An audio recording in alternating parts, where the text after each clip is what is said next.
Hello and welcome to the video. This is an unboxing of the new TWS BTH-278 Bluetooth headset.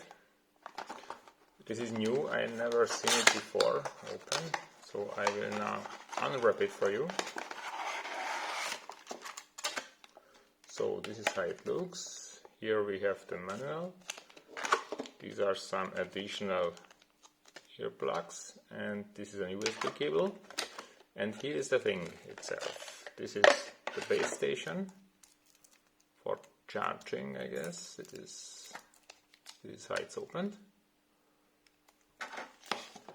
And these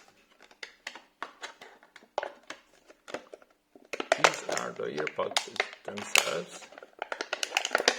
There is a version with handles, so they are easier to put in, to get out, and to handle at all, because it has these small handles and you don't need to grab the whole thing all the time.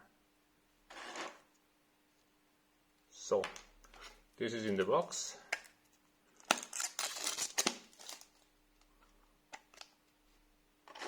Now when I put it in,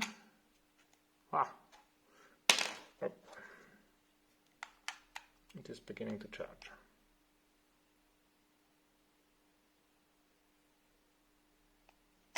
So that's it. I will do a review of it later. Please like and subscribe so that you don't miss this review and the other reviews of cool gadgets I will do in the future. And thanks for watching. Bye bye.